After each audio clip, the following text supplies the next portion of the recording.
Bom dia. Bom dia. Estamos aqui na Fazenda Ribeirão, na Ribeirão 2, né? Com o William, com a Marisa, família Hitchens, fazendo o nosso dia de campo virtual do Grupo Guará, apresentando a fazenda, registrando algumas coisas que são importantes, não só para o Guará, como para o agricultor, para a agropecuária em geral, né? E estamos aqui num talhão de pastagem, está sendo pastejado, vai entrar soja na sequência, um sistema que está bem estabilizado na fazenda e que realmente tem dado sustentabilidade, né? Talvez a palavra sustentabilidade que é tão falada aqui a gente consegue entender o que é sustentabilidade, né? Na prática, a fazenda tem uma história, veio, né, de uma produtividade baixa lá atrás, né, dona Marisa? Acho que aqui a gente vai contar um pouquinho dessa história. E depois de alguns anos, né, encontrou esse caminho, sabe fazer isso, estabeleceu um padrão de produção na fazenda e tem tido resultados consistentes e de produtividade muito boa, às vezes sobrepondo aí as terras argilosas, né? Então eu queria que vocês contassem um pouquinho como é que foi lá atrás, né, o que produzia antes de fazer esse processo de sustentabilidade através da integração lavoura-pecuária, preservando o capim, preservando palhada, como é que foi o caminho até chegar nesse ponto de produtividade estável. Essa fazenda eu faço uma comparação interessante nela, que é o seguinte: o antigo dono, ele tinha só pecuária e ele infelizmente teve que vender a fazenda por causa da sua pecuária, que os pastos não aguentava, morria, não tinha condição. Quando meu pai comprou, ele plantou soja nela inteira e também não se sustentou. A gente chegou a ponto de colher 20 sacos por hectare, 25 sacos por hectare. Essas áreas foram praticamente todas abandonadas, a gente plantou capim nelas. O que nós vamos fazer agora? E começamos a comprar gado e coisa, e com o tempo esse pasto começou a morrer também. Problema de percevejo castanho, problema de excesso de areia. O João Batista começou a induzir a gente a plantar soja para reformar esse pasto. E a gente tinha muito medo, né? Porque já lembrava de antigamente aqueles 20 sacos. Por incrível que pareça, essa aqui é a primeira área que nós plantamos soja para reformar pasto. Deu certo a gente vir nela hoje. E essa é uma área mesmo que produzia 25 sacos antigamente e hoje, os últimos 3, 4 anos, está produzindo perto de 70 sacos. E isso foi aumentando na fazenda. Começamos com 50 hectares, foi para 100, foi para 150 e hoje nós estamos rodando a fazenda a cada 2, 3 anos com soja. Então o que acontece? O pasto começou a ficar com uma produtividade mais baixa, a gente já entra com soja nele. Então a gente aproveita só o pico do capim. Essa área hoje é uma área que ela é todo ano plantada soja. A gente planta a soja em outubro, colhe em março, planta o capim em março e solta o gado na seca. Agora estamos com esse lote pastejando ela e provavelmente em agosto essa área vai ser dessecada e ficar pronta a plantar soja de novo meados de outubro, mais ou menos. A senhora ia fazer um comentário, dona Maria? Lembrar também que quem foi o primeiro incentivador, que a gente estava muito triste com a situação que estava acontecendo aqui e pedimos para o Nilvo, né, quais as áreas que a gente chega a colher 50 sacos, né? E daí foi delimitado. Aqui nessa fazenda não chegou a 700 hectares, né? Daí nós tínhamos a fazendinha, então, que plantava um pouco mais. E a gente viu que a WSA estava tendo que sustentar já, né? Aí um grande incentivador foi o Henrique, ele vinha e dizia que ia dar certo. E a gente tinha medo, né? Aquele receio. Daí quando o João Batista veio, ele tinha as mesmas ideias que o Henrique tinha, né? E eu me lembro que uma coisa que a gente lembra muito, que o Grupo Guará mesmo vinha aqui e a gente via eles incrédulos, eles achavam que isso aqui era impossível.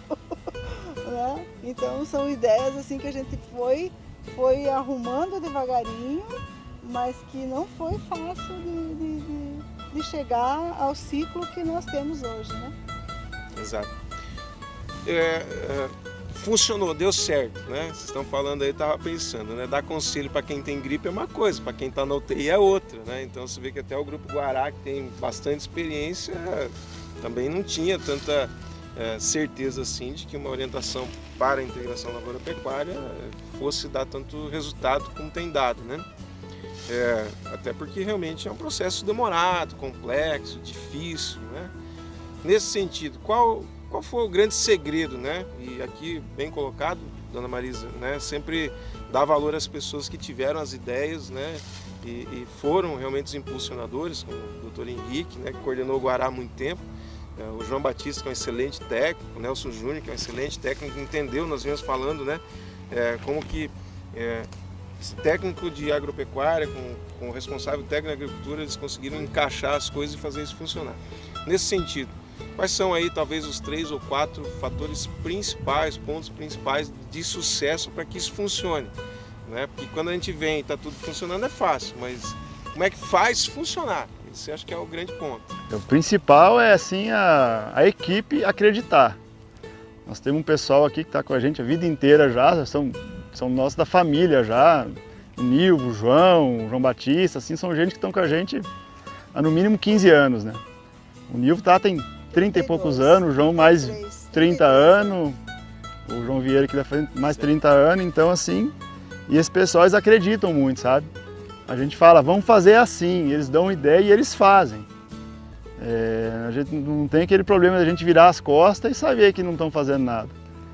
E a gente sempre teve uma administração muito participativa na fazenda. A gente acompanha, a gente está junto, porque assim, a visão de fora, a visão de quem chega aqui passar o dia, por exemplo, ela é diferente. Sim. Você consegue ver detalhes que às vezes as pessoas que estão aqui dentro não enxergam. Não que eles não queiram enxergar, mas é diferente. O cara está naquela correria do plantio e tal, às vezes ele não vai ver um detalhezinho mínimo. O segundo lugar é a questão da palhada. Isso aqui sem palha não vai. A gente já viu que o solo é arenoso, não segura a água. Então assim, a palha faz o papel de uma esponja, ela segura a água na terra. A própria escaldadura leva toda a plantação de soja embora. Morre planta assim uma do lado da outra, a ponto de dar replante. E com uma camada de palha dessa aqui, a gente vê que não tem problema nenhum. Questão de programação de dessecação, tipo assim, plantaram uma braquiária dessa aqui verde, a gente já teve problema, então a gente não faz mais. As variedades, pelo fato do solo ser arenoso, variedade muito precoce também não tem respondido bem.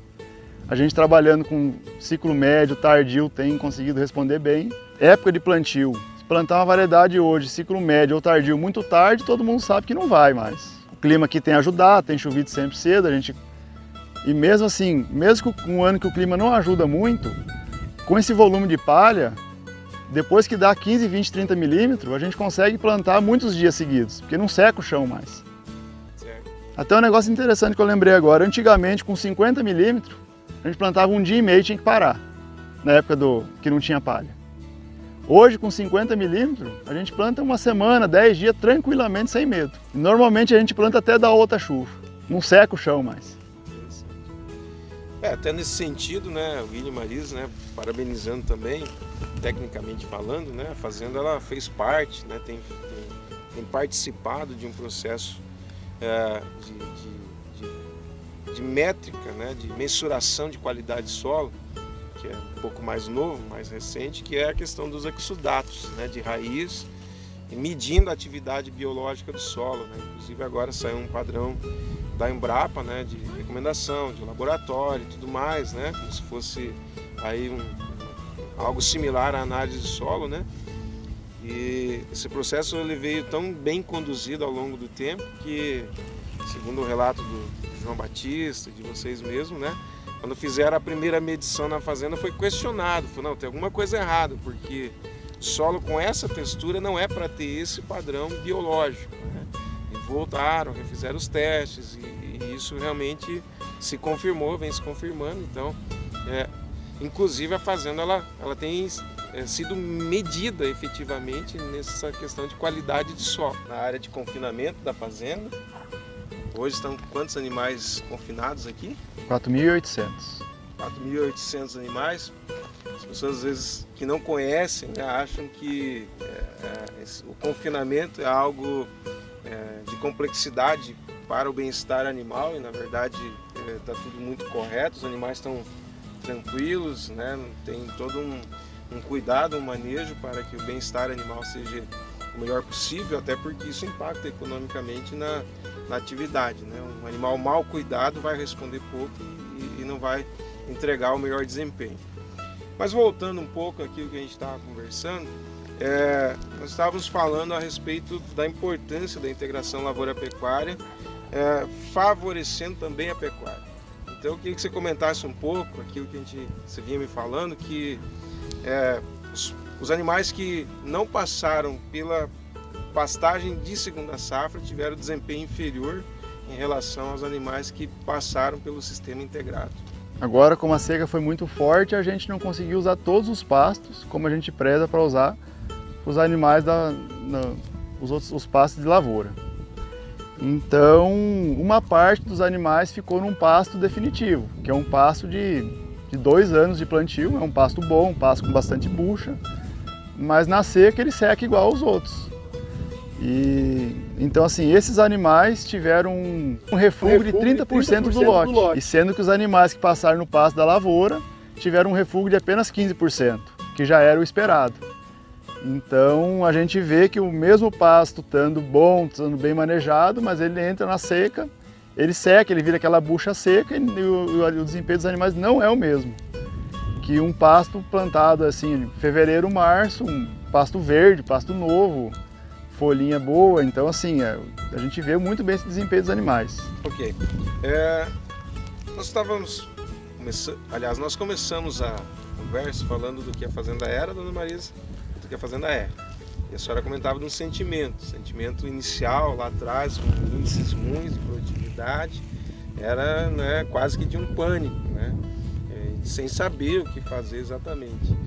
E como é que é hoje, né, essa questão da segurança, da atividade, da confiança, né, numa realidade de uma fazenda que é uma fazenda exemplar em termos de produção hoje, é muito estável, né, nos últimos anos, atingindo aí picos de até 73 sacos, quase 74 sacos por hectare de média geral. Então, como é que é a segurança hoje do negócio numa fazenda que tem um perfil de solo de textura arenosa? Hoje tem confiabilidade, né? A gente sabe que vai fazer um retorno para a área de pecuária e dar resultado a partir do que está sendo feito, né? E antes a gente não tinha essa confiança. Eles vinham falar, não, agora nós vamos plantar tal área. Aquilo me dava um pavor. Hoje não, hoje tem tranquilidade de saber que o ciclo está sendo feito e que dá resultado. É isso aí. Mudando um pouquinho de perfil de conversa, né, o rumo da prosa, confinamento, engorda, terminação. A grande discussão no Guará é dieta com volume, dieta de ração total. Aqui já faz alguns anos vocês trabalham com a dieta de ração total. Vou fazer uma pergunta bem objetiva e direta. Você usaria volume? Não. E por quê? Então, primeiro pela questão do operacional. A gente vê que na fazenda a gente sempre busca diminuir esse operacional, que hoje ele é caro. Até às vezes muito difícil de medir. Tem várias métricas e a gente até hoje tem dificuldade para medir esse operacional. Mas a gente vê que nesse tipo de dieta aqui o operacional é quase zero. Zero nunca vai ser, né? Mas é pouca gente trabalhando, é uma fábrica de ração trabalhando, que atende todas as fazendas, tudo tranquilo. Você vê agora são 11 horas da manhã mais ou menos. Não sei se consegue ver bem, mas não tem movimento nenhum aqui. Inclusive agora não tem ninguém aqui, o pessoal está na sede almoçando, bem tranquilo. Funciona bem, nunca tivemos dificuldade. A questão de adaptação tem que tomar algum cuidado, como nas outras rações. Essa tem um pouco mais de dificuldade, mas hoje aqui não é dificuldade nenhuma. A gente trata isso aqui como a lavoura. Então, assim, é tudo medida, é tudo pesado, é tudo com métrica. É a mesma coisa de fazer uma dose de veneno e colocar uma ração aqui. É quantidade certa, na hora certa. Então não vem dificuldade. Agora, assim, se você pegar e só soltar a ração e virar as costas, por mais que o animal não passe mal, mas o resultado econômico vai ser ruim. Então, funciona bem, não vejo problema nenhum, nunca tivemos problema. Inclusive esses dias um técnico, né, de formulação estava falando exatamente dessa questão não é a ração, é como, né, essa questão de distribuição, medição, né, e vocês levam isso muito à risca, né? O Will estava mostrando hoje cedo, né, uma tabela de mensuração de leitura de coxa. Eu achei interessante que antes de administrar uma nova quantidade em ração, a pessoa responsável que faz a leitura do coxo, ela já sinaliza na tabela qual vai ser a taxa de aumento ou de diminuição em função da leitura de coxo, né? Então, de hoje para amanhã, ou do trato da manhã para o trato da tarde, já tem uma informação que vai até os tomadores de decisão e faz o ajuste com todo mundo, todos os responsáveis conscientes do processo que está acontecendo. Então, métrica para vocês é algo que vocês levam à risca. Eu queria perguntar para você, é difícil fazer métrica? Qual é o segredo para fazer métrica? Medição. Fazer a métrica não é difícil, o difícil é executar ela. Então, assim, é igual a gente falou anteriormente, se a equipe não acreditar, não dá certo. Isso aí é batata. Se eu falar, eu quero que faz assim, virar as costas e eles não fizer, com certeza o resultado não vai ser satisfatório. Então, assim, aqui o pessoal entendeu que 7 horas é 7 horas, não é 8, que 200 kg é 200 kg, não é 300. Então, assim, é 300 kg às 7 horas da manhã, por exemplo, eles fazem isso.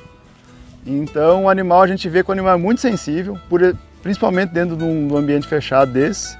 Ele sente mudança de clima, ele sente calor, ele sente qualquer mudança de clima que tem, ele sente. Diz os antigos que ele sente até mudança de lua. Eu já não posso falar sobre isso, que eu não tenho conhecimento. Então, assim, se é para tratar, se ele está habituado a tratar às 7 da manhã e das 7 da manhã você mudar para as 8, ele vai sentir. Porque ele está acostumado a receber aquele trato todo dia às 7 da manhã. Passa o caminhão aqui, pode passar a qualquer horário, eles nem levantam. Como é que eles não levantam? Eles não apresentam mudança nenhuma de comportamento. Se passar uma bicicleta ou uma moto aqui que eles não são acostumados, eles correm, eles ficam quase loucos. Então você vê que o animal acostuma. Então por isso que a gente tem essas métricas. E são seguidas, a gente cobra para seguir, o pessoal acredita, né? O pessoal é muito de confiança nosso. Então, assim, os horários de trato são seguidos, as quantidades de ração são seguidas, as limpezas de bebedor são seguidas, que também a água tem que ser limpada toda semana. Se não tiver, imagina um animal desse aqui, se não der água para ele, como é que ele vai tomar água? Então, assim, tem que cuidar e, por mais que pareça que como não vai ter água, acontece de faltar água. Então, assim, pode estar falando até uma gozação, mas é verdade, é a realidade que a gente vê em alguns locais. E a questão, né, da dieta com volume e sem volume impacta muito nesse perfil técnico, né? Porque se você tem uma dieta com um pouco de volume, você tem um pouco mais de flexibilidade, um pouco mais de segurança, vai afetar um pouco o desempenho animal, mas não dispõe muito a risco. Então, acho que a lição é mais ou menos no sentido assim, né? O que a gente pode aprender a partir disso, levar para o agropecuarista em geral, né? Que para uma dieta que é, sem sombra de dúvida, mais econômica, mais rentável do que uma dieta com volume, muito mais prática, muito menos volume, né? Você estava comentando que a fábrica de ração de vocês, que a gente já conhece, não é uma estrutura gigantesca, é uma estrutura bem compacta. Uhum. Hoje ela está suplementando não só o que está no confinamento aqui, mas todo o rebanho que está nas outras fazendas distribuídas, somando aí praticamente 12 mil cabeças de gado, né? Então, nesse momento, porque tem esse remonte do bezerro que vem, está entrando no ciclo e desse que está saindo. Então, na verdade, a fazenda, o grupo está no pico de rebanho agora, né? E tudo tocado com uma fábrica que tem ali 2 ou 3 funcionários, né? Então, não há dúvida de que isso é melhor economicamente, estruturalmente, operacionalmente do que dietas com volume, né? Mas acho que o ponto é exatamente esse, né? Você tem você adaptou, né? Você fez com que vocês, melhor dizendo, fizeram com que a equipe entendesse que esse modelo exige um padrão e esse padrão tem que ser seguido. E pelo que vocês falam, né? Em algum momento para trás deixou o padrão de lado um pouco e já começou a empipinar aqui dentro, né? Então, acho que o conceito, né, William, Marisa, né, é ter um conceito, e acho que isso vocês colocaram muito bem. Queria que você falasse um pouquinho sobre o conceito. Como é que vocês conseguiram colocar o conceito na cabeça do povo, né? Tem uma coisa que eu até já comentei, quando me fizeram uma pergunta da importância da diferença de ser mulher ou de ser homem, né? Aí na agropecuária ou em qualquer trabalho. E eu sempre friso o seguinte, que não tem diferença. A diferença está em você formar uma equipe. E a equipe sendo consciente, todo o trabalho segue como deveria ser, né? Da melhor maneira possível. É nesse sentido que eu acho, é formar a equipe, conscientizar e daí dá certo. Como é que é o plano de expansão da pecuária? Como é que está a pecuária hoje dentro do grupo de vocês? A pecuária hoje dentro do grupo, ela com essa quantidade de área está praticamente estabilizada. Já estamos mexendo com pecuária há em torno de 15 anos e a partir do ano passado que ela estabilizou. Então assim, com as áreas disponíveis hoje ela está estabilizada nesse rebanho. E isso veio gradativamente, né? Então veio aumentando o gado, veio aumentando cerca, veio aumentando água, veio sempre estruturando. A gente nunca teve dificuldade em aumentar essa pecuária. Por isso que eu falo muito assim nessa questão de tratar a pecuária como uma lavoura. Isso aqui é a mesma coisa que a lavoura, a maneira de administrar. Tem que ser medido, tem que ser planejado, tem que ser tudo, porque assim, não adianta você comprar o gado e não ter a água. Não adianta comprar o gado e não ter a cerca. Não adianta comprar o gado e não saber o que fazer com ele. Uma hora esse bezerro vira boi. A hora que ele vira boi vai fazer o que com ele? E essa decisão tem que ser tomada pelo menos um ano antes. Para quê? Provisionar insumo, para organizar. Então assim, não é... E hoje nós estamos com essa capacidade, graças a ter adaptado as outras fazendas a esse sistema. Então, na época mais difícil, em que essa fazenda está com quantas cabeças hoje? Em torno de 7.000, né? Mas as outras fazendas estão suprindo na safrinha, para depois, quando começarem as chuvas, lá planta soja, traz o gado para cá e nós estamos com pasto instalado aqui para receber esse gado. Então é um ciclo, né, que as outras fazendas estão fazendo parte também. Certo. Uma última pergunta aqui, que não tem nada a ver nem com boi nem com soja, tem a ver com expansão e crescimento. Diante do que vocês têm tido de resultado aqui dentro, vamos desprezar aqui efeito oportunidade de negócio, vamos entrar só na ideia, né? Eu quero ver o que vocês vão me responder. Se tiver uma oportunidade de comprar um solo argiloso, né, extremamente valorizado, vamos colocar assim, e um solo que não seja tão argiloso, mas que seja 1/3 do valor, você faria expansão no solo a 1/3 do valor ou você faria expansão no solo argiloso, vocês? Bom, eu falo um negócio, só que assim, sem fazer conta. Não compro areia mais. Quer dizer, eu nunca comprei areia, né? Quem comprou foi meu pai. Então, assim, vou fazer uma brincadeira, mas assim, a dificuldade de trabalhar na areia, ela é grande. Ela é grande, ela não aceita erro. Então, assim, nunca fizemos essa conta, não posso falar, mas chutando o balde, assim, não compro areia. Fala você. A senhora concorda? Concordo. Esse é um pensamento já da família, que a gente já sofreu muito aqui e não tem ideia, não. Tá certo. Quero só para finalizar registrar, né, que essa atividade pecuária aqui é conduzida pelo Dr. Nelson Júnior, né, um veterinário que tem uma experiência muito boa e para nós do Guará, né, por isso que eu quero deixar isso bem registrado, nos ajudou bastante, inclusive com métricas, né, para que a gente pudesse fazer uma gestão coerente com a atividade, coisa que hoje a gente já conseguiu amoldar bem, né? Então nós tivemos uma contribuição muito boa do Nelson, não só aqui internamente, mas temos uma contribuição também a nível de Guará, como todo mundo contribui, mas é um técnico que trouxe uma contribuição muito importante para que a gente pudesse fazer também essa parte econômica, ter leituras corretas, né? O Guará vem numa construção, né, do modelo antigo de gestão, passou por pessoas ao longo do tempo que também trouxeram suas contribuições e nós tivemos o papel, na verdade, de lapidar tudo isso para que a gente tivesse a melhor análise possível. E o Nelson teve uma contribuição muito boa, né?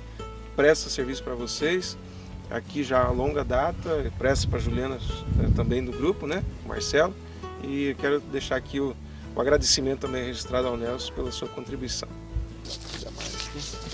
Uma das coisas que a gente tem falado, aproveitado e trazido dentro da nossa agenda, nessa conversa, apresentando as fazendas do Grupo Guará, é o aspecto social, que é muito importante. De uma maneira geral, a sociedade às vezes não tem uma ideia, não tem a ideia, né? O conhecimento de como que funciona realmente uma fazenda, sobre o aspecto de recursos humanos, né? Moradores, qualidade de vida. E hoje em dia, né, uma das coisas importantes, toda fazenda hoje tem internet, as fazendas têm comunicação, as fazendas têm estrutura de moradia, né? Vocês estavam falando que vocês colocaram ar-condicionado em todas as unidades de moradia das fazendas. Tem uma cantina, tem a alimentação, sempre tem orientação, existe todo um cuidado em torno disso, né? E uma primeira pergunta, quantos funcionários hoje, quantas famílias moram aqui nessa unidade de produção? Moram 9 famílias. 9 famílias aqui. No grupo de vocês, de todas as fazendas, quantas famílias moram nas fazendas? São umas 15, 16. Na WSA tem mais 7 e a Velho Barreiro são 2 famílias no caso, né? 3 casas, um mora sozinho. São quase 20 famílias morando na fazenda. Quase 20 famílias morando na fazenda. Né? Os filhos estudam porque tem uma logística para isso, né? Todos têm, né? As famílias, os seus filhos têm educação. E uma coisa interessante que me chamou muita atenção, vocês decidiram colocar em cada fazenda, em cada unidade produtiva, uma área para exercício físico, né? Uma mini academia ao ar livre. De onde que surgiu essa ideia e por que vocês colocaram? A gente sempre vem pensando em melhorar a qualidade de vida do pessoal da fazenda. Então assim, a gente com um tempo para cá, a gente fez um quiosque, com churrasqueira, com televisão, de vez em quando eles assam carne. Tem campo de futebol iluminado para jogar bola à noite, campo de vôlei vai terminar de ser instalado aqui na fazenda também. Tudo com iluminação, para o pessoal aproveitar os finais de semana e tardezinha, né? Dia que não está trabalhando, por exemplo. E a academia, vendo na cidade, andando nas praças da cidade, tem. Pode andar lá em Rondonópolis, que tudo que é praça tem uma academia dessa montada. E a gente vê que o pessoal usa bastante na cidade. E a gente conversando aqui falou, não, vamos pôr nas fazendas também, que o pessoal vai usar. Então essa academia está aqui, deve ter uns 2 meses que ela ficou pronta. E todo dia está cheia. Todo dia o pessoal pensa no investimento que está sendo bem utilizado. O pessoal gostou. A gente, depois que instalou ela, trouxe um professor formado em educação física. Ele deu uma aula geral para a turma e para o pessoal, questão de machucar ergonomicamente, né, não fazer exercício errado. E tá aí, o pessoal tá. Que legal.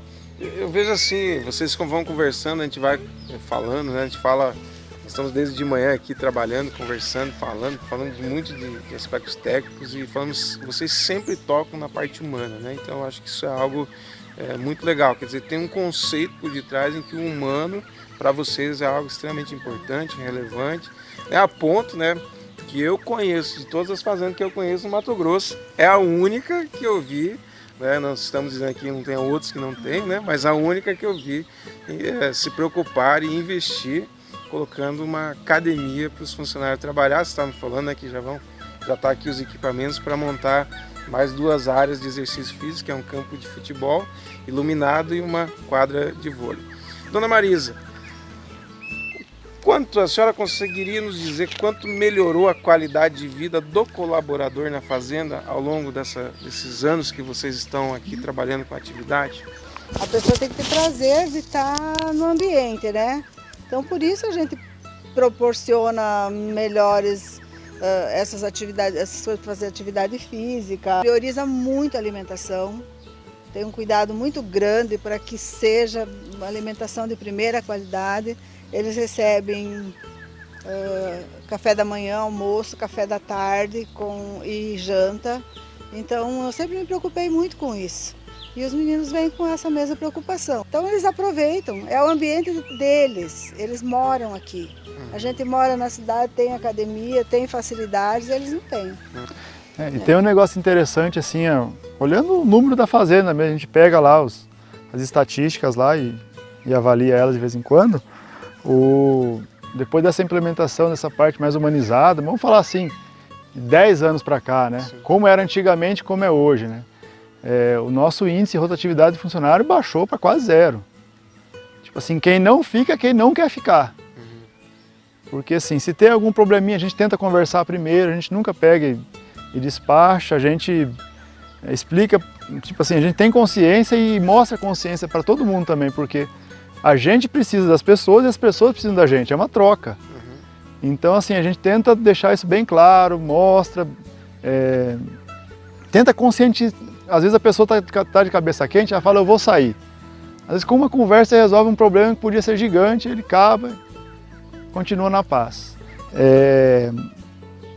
Então assim, nós temos os cursos que são obrigatórios, mas a gente não faz só porque é obrigatório. Vamos supor a CIPA, um exemplo bem interessante. A CIPA ela é obrigatória no número de funcionários para cima. Aí nós temos uma semana de curso da CIPA, só que assim, a gente faz a semana de curso com prêmio, com sorteio, com um monte de coisa, que ofereça assim, uma vontade até maior de participar, e no último dia a gente faz uma festa. Essa festa assa carne o dia inteiro, traz banda de música, sorteia um monte de prêmio. A festa do ano passado deu 250 pessoas. Eita. Aqui na fazenda. O que a gente faz? A gente chama todos os vizinhos, os funcionários, todas as famílias, todo mundo que está junto aqui, terceirizado, família de funcionário, vizinha, todo mundo convidado. Então a gente não é obrigado a fazer isso. Só que assim, não é, a gente faz porque a gente quer. Então assim, tem a parte obrigatória de legislação que nós temos que seguir, mas nós podemos fazer uma coisa a mais que isso, para não ficar só naquela parte de obrigação. Né? E eles recebem bem isso, vocês percebem que eles valorizam mesmo isso? Valorizam, todos participam. Eu vou te falar que a CIPA é a festa do ano do Tiquira quase hoje aqui da região nossa aqui. É uma baita festa. Então assim, vai comprar uma máquina, não olha nem tanto o valor da máquina, olha parte de tecnologia e de bem-estar para a pessoa, né? Vai fazer um investimento no armazém, mesma coisa. Então assim, quanto menos gente carregando coisa, igual antigamente era só no saco, no ombro, né? Hoje tem bag, então assim, tudo a gente faz para a pessoa trabalhar mais confortável. Acho que a sociedade, né, ela tem ainda uma percepção equivocada, né, em relação a isso. É claro que existe uma diferença muito grande de fazenda para fazenda, né? Mas realmente quem está na dianteira, quer ser competitivo, ele tem que ter ações práticas em relação a isso, para que ele tenha a melhor mão de obra, a menor rotatividade, né? Junto com isso, claro que salário faz diferença, né? Ter salários bons, né? Pagar bem os seus colaboradores, né? E qualidade de vida. Hoje a qualidade de vida define muito, né? Eu sempre vi isso, né? A cantina, ela define muito da qualidade da sua mão de obra, né? Se você quiser economizar no lugar errado na fazenda, é economizar em cantina, né? Comida barata, comida cara é comida não aproveitada, né? Comida cara é comida não aproveitada, né? Então, claro, fazendo com zelo, com responsabilidade, né? Mas tá joia. Então fica aqui os parabéns aí pela atitude, né? Essa é uma atitude interessantíssima e com certeza vai render, já está rendendo aí, já porque vocês me falaram os bons frutos aqui na fazenda aí. Então tá joia. Obrigado aí, gente. Ótimo. Bom, estamos aqui na Fazenda Ribeirão, com o Willi, com a Marisa, com a dona Marisa. E uma das curiosidades que a gente tem é em relação à história da fazenda. A história da vinda para cá, né? A dona Marisa que era matriarca, junto com o Willi, tem o Alex, tem a Stephanie, né? Uma família muito bacana, muito legal. A gente tem se conhecido nos últimos tempos e aprendido junto. Tenho tido a oportunidade de aprender coisas muito importantes com vocês. O Grupo Guará tem aprendido coisas muito importantes com vocês, né? Mas a gente quer ouvir um pouquinho de história. Né? Quando é que chegaram aqui, como é que foi essa vinda do sul para cá, enfim. Dona Marisa, relate para nós.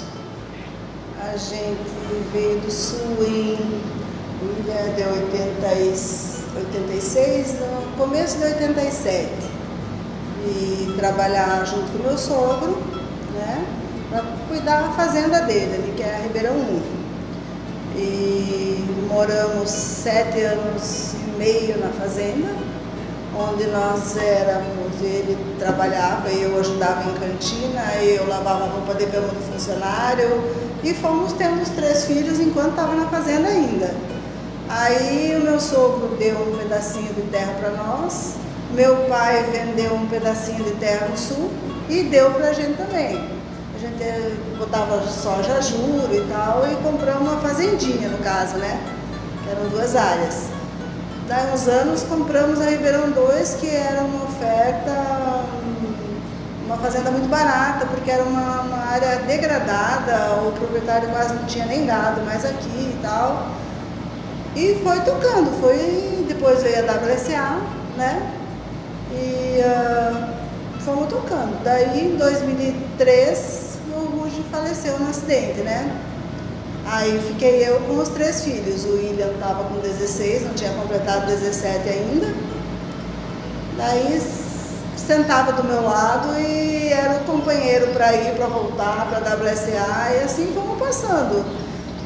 E a gente aprendendo junto, porque a parte financeira e tocando fazenda junto, eu estava sempre junto com o Rude. Eu participava, eu fui fazer cursos para ajudar a tocar escritório, computador, balança, né? Inclusive os detalhes de área, de tudo que aplicava em área, tudo era eu que organizava. E a parte financeira eu ajudava, e se tivesse que fazer marmita, fazia também. Então, aí a gente era compradora de peças na cidade, com o rádio amador, o Rude ficava na fazenda, e ele chegava à noite e carregava as peças, de madrugada ele saía e vinha, então a gente sempre participei junto com ele, né? Aí começamos a tocar aqui, que deu os problemas sérios de produção, que paramos de plantar, passamos a plantar uns 30% da área, né? Só. E tentando melhorar o sistema, sempre aprendendo com pessoas, eu digo, né? Porque as pessoas que entraram para nos ajudar é que também deram um norte para aquilo que a gente foi fazendo, né? Mas vamos voltar um pouquinho nesse contexto histórico, né? Quais foram as maiores dificuldades que vocês já enfrentaram, né? Depois eu vou falar das maiores vitórias também, mas as maiores dificuldades. A dificuldade para nós foi quando o Rude morreu, porque por mais que estivesse acompanhando, você tinha que tomar uma direção. Qual que era a direção? Ou ficar dependente de outros, ou aprender a fazer a outra parte também, né? E as dificuldades muito grandes foram no começo, porque nós tínhamos equipamentos novos, nós tínhamos essa área que não rendia, que não dava nada, que dava só prejuízo. Nós tínhamos a WSA, que era uma área de terra vermelha mais degradada, num sistema difícil de lidar, porque nós temos a tecnologia hoje que ajudou. Aquela tecnologia que a gente usava em 2003, 2004, 2005, hoje não dá mais, né? E uma dívida muito grande. Então, nós tivemos que tirar, para passar a plantar 30% dessa fazenda, continuando a pagar as dívidas. E eu lembro da securitização, que ajudou em 2 anos, né? Sim, então, essa foi uma grande dificuldade que não esqueço. 2005, 2006, né? Foi que eu não esqueço. Às vezes eu penso assim, que passou por essa fase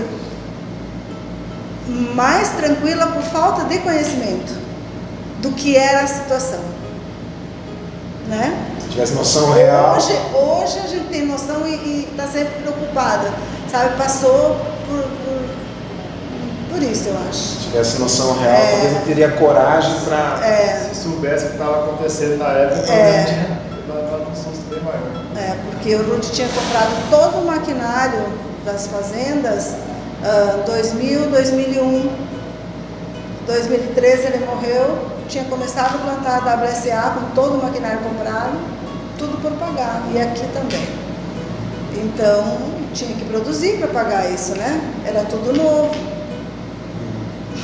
E quais que foram, são desafios importantes, com certeza, a perda e a sequência. A sequência de anos ruins. De anos ruins, E com certeza isso ensinou lições também muito preciosas, inclusive para a geração que hoje está junto já no negócio, no caso do William, Stefano, o Alex. E quais foram as principais vitórias dentro dessa história toda que a senhora quer fazer? Que foi uma vitória, ou algumas vitórias que nós tivemos, né? Me sinto realizado. Como é que é essa área, né, ser vencedor? Quais foram os pontos importantes aí? Os pontos importantes é que a gente foi vencendo, foi melhorando, aqui foi melhorando, foi descobrindo formas de tocar e de manter a Ribeirão 2, que se chegou, claro que todo dia a gente descobre alguma coisa nova, né? Todo ano descobre uma forma diferente. E conseguir crescer, a gente cresceu pausadamente, pouco, mas cresceu, na medida daquilo que nós conseguimos. E a maior vitória, eu acho, é estar com os filhos trabalhando, ter criado eles da adolescência até hoje. E claro que a gente tem dificuldade de criar, de orientar, mas eu acho que sou uma vencedora nesse sentido, porque foi sozinha, né? Eles têm uma genética boa e ajuda, e hoje eu sinto que eu tô muito tranquila e até às vezes me sinto acomodada pela sequência que está dando. O que a dona Marisa daria de conselhos em geral, né, para quem gerencia um negócio, para quem lidera um negócio, para a geração mais nova, né, com aquilo que a senhora aprendeu? Eu aprendi com o Rude, e eu acho que eu segui isso, a ser muito conservadora, tanto na parte de expansão do negócio, quanto com tudo. E eu tenho passado isso para eles. Eu acho que é devagar que a gente vai. Não adianta querer meter os pés pelas mãos, tem que ter na medida certa. Na verdade, uma primeira pergunta.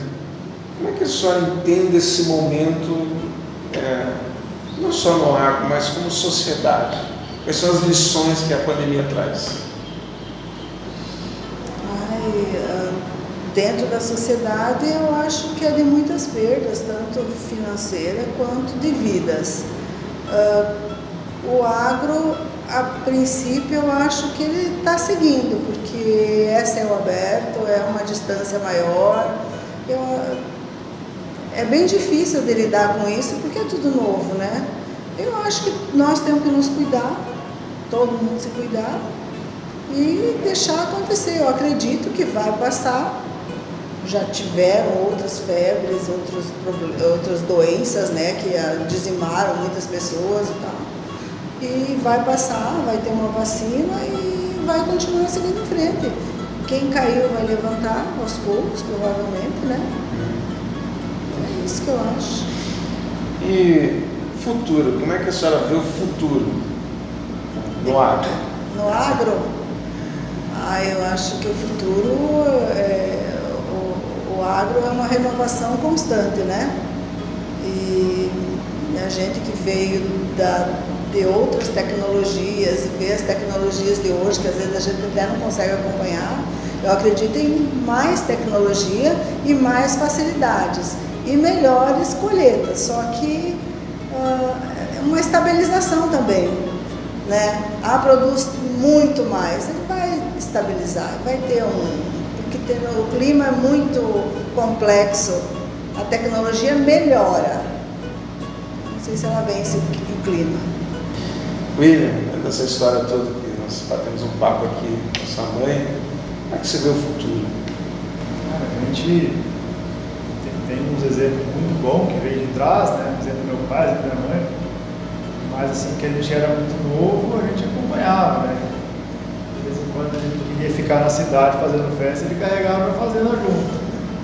E isso, na época, eu achava ruim. Hoje eu acho bom. Eu faria o mesmo com meu filho. Porque assim, principalmente a gente saber de onde vem as coisas, a gente dá mais valor para frente. E uma fazenda, queira ou não queira, não é uma empresa qualquer. Você não pode tocar ela igual você toca um outro tipo de empreendimento. E se você não gostar também, não funciona. Você tem uma indústria, alguma coisa lá, e você levar meio, ainda vai, agora isso aqui não funciona. Se você não gostar, não acreditar, ele vai. Ele vai, mas com 10 sacos a menos por hectare.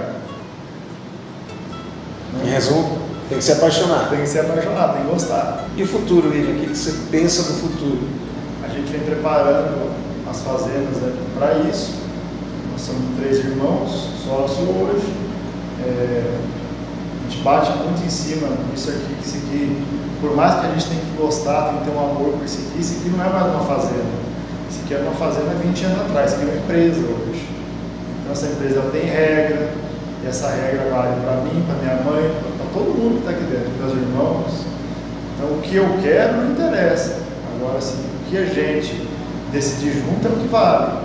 Então, assim, a opinião de um gerente ou de uma coisa, se não é de acordo com o foco da empresa, ele pode ter a opinião dele, mas ele tem que seguir o que a gente preza.